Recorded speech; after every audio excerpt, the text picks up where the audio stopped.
Dans cette vidéo, j'aborderai plus en profondeur le sujet de la gestion des émotions en m'appuyant sur mon expérience vécue et en mettant en parallèle le stage gestion des crises que j'ai effectué avec les forces spéciales françaises, inclus en option dans le programme de mon diplôme HEC. Mais avant tout, nous aurons aussi un moment story time. Je vais essayer de vous immerger pour vous expliquer dans quel contexte que j'ai effectué ce stage. Pour vous partager cette expérience, j'utiliserai aussi de la musique, des images qui parleront parfois bien plus que des mots. Alors, on y va, on descend et je vous préviens encore une fois que c'est une histoire vraie que je vous partage, que vous le croyez ou non.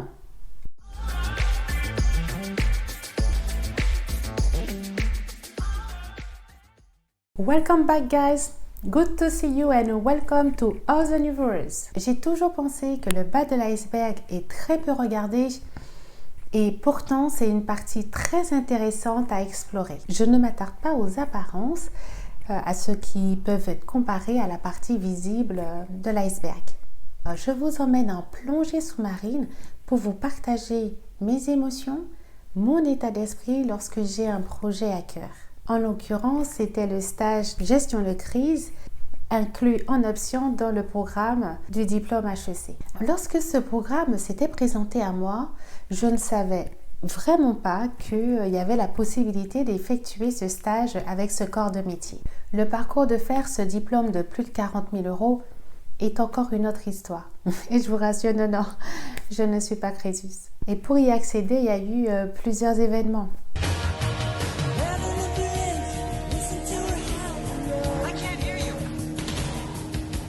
Mais j'ai quand même poursuivi mon projet qui me tenait à cœur.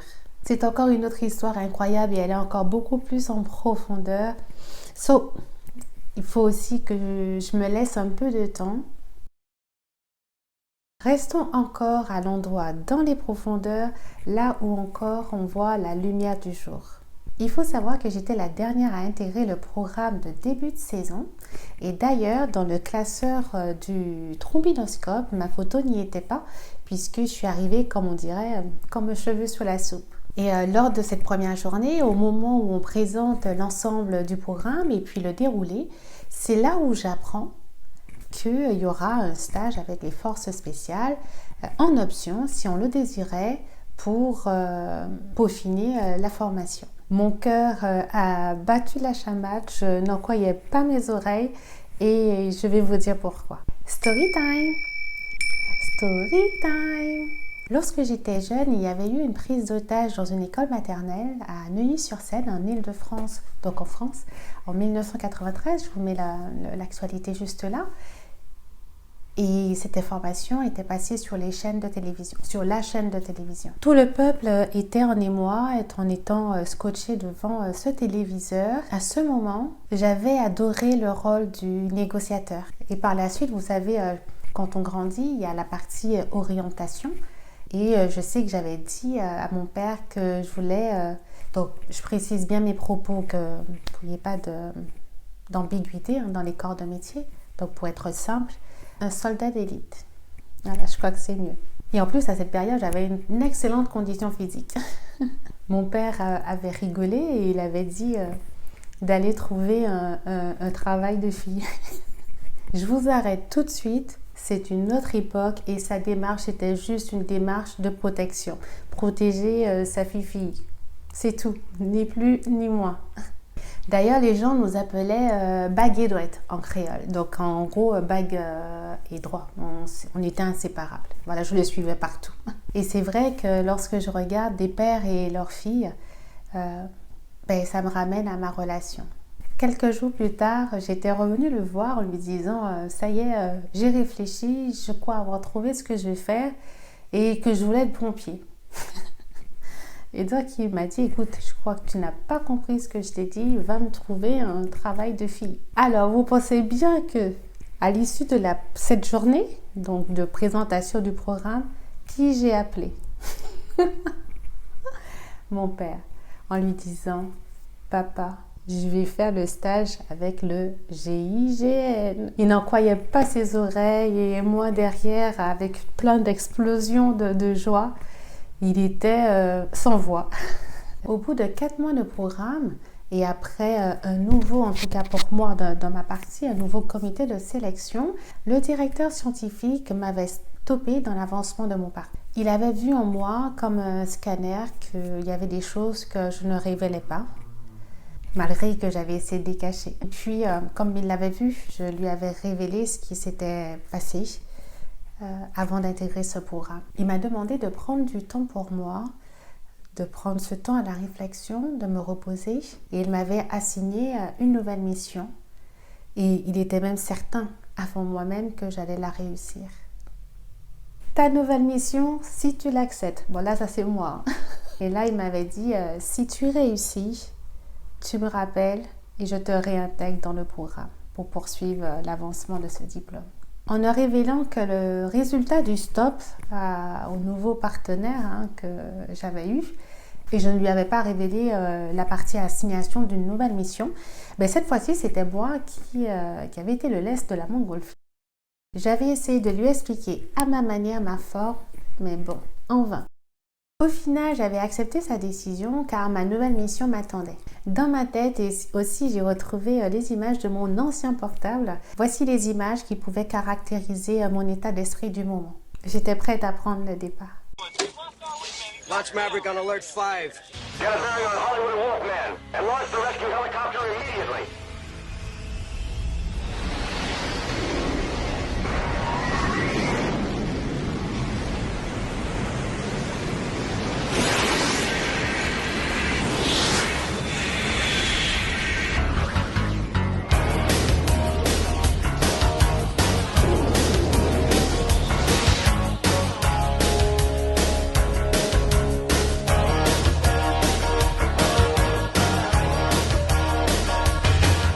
J'avais réussi mon challenge et c'est une autre épopée encore.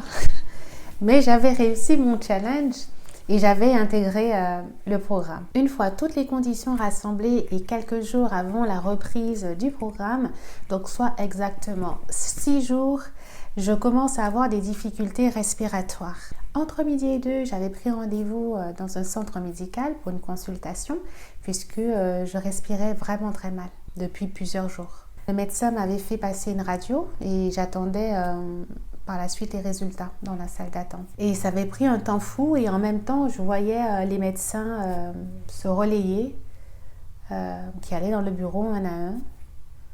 Et moi, j'étais dans la salle d'attente et je voyais qu'il y avait quelque chose qui n'allait pas. Et puis ça y est, mon tour est arrivé, diagnostic, tuberculose. Le médecin m'a montré la radio, donc je vous mets la radio juste ici. Et c'est ma radio. J'ai juste caché ma date de naissance, mais c'est ma radio.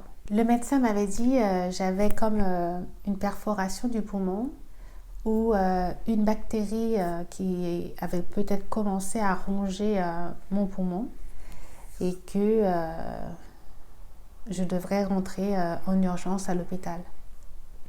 Alors, je vous laisse imaginer l'ensemble des émotions que j'ai ressenties après avoir fait tous ces efforts, cette annonce, en sortant du centre, en allant au travail, en voyant mes patrons, en appelant mon entourage, en rentrant chez moi, en appelant l'hôpital, en passant la nuit et en rentrant à l'hôpital le lendemain après-midi. Je vous laisse imaginer. J'ai été placée en isolement et dans la chambre, la fenêtre de ma chambre donnait sur le Sacré-Cœur. Je vous mets les photos. Et donc, je peux vous laisser imaginer que je passais mon temps à la fenêtre au regard du diagnostic qu'on m'avait dit. Alors, assez rapidement, le médecin était revenu en me disant qu'il ne pensait pas que c'était une tuberculose, mais plutôt une infection très très grave et qu'ils allaient poursuivre les analyses. J'avais eu des examens beaucoup plus poussés et aussi avec en complément des antibiotiques à large spectre.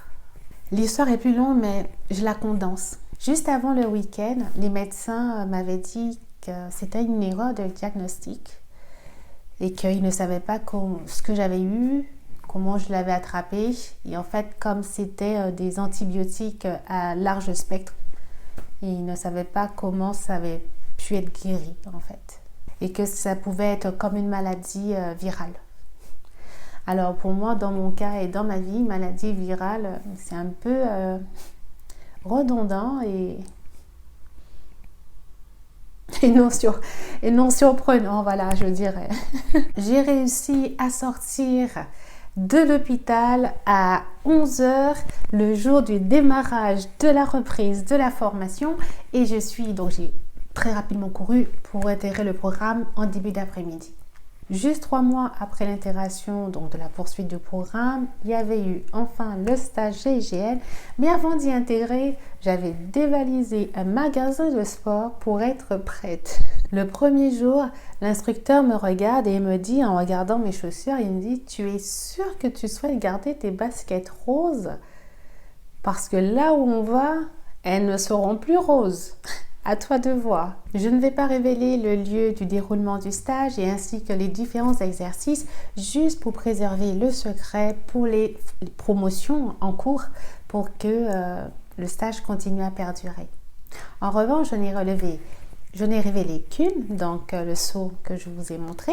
Juste une seule épreuve que vous connaissez, le saut du pont, donc de plusieurs mètres, que vous connaissez, d'ailleurs qui est connu aussi sur les réseaux sociaux et aussi en documentaire.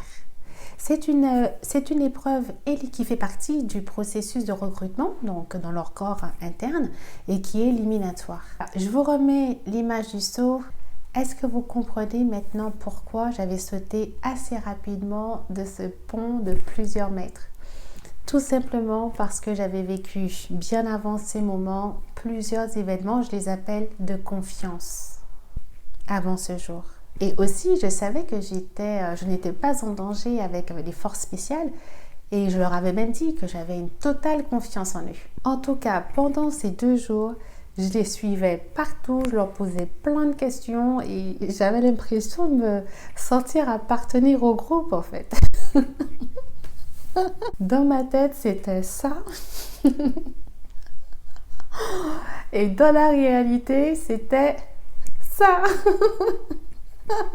Ma tête, réalité. Et d'ailleurs, ils avaient même détecté mon caractère, ma personnalité, le fait que j'aime les films d'action et aussi mon humour punchline.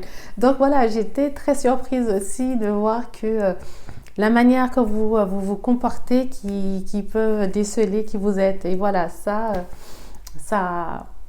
c'était beau à voir, voilà. Et d'ailleurs, pendant tous les différents exercices, ils me regardaient toujours d'un coin de l'œil.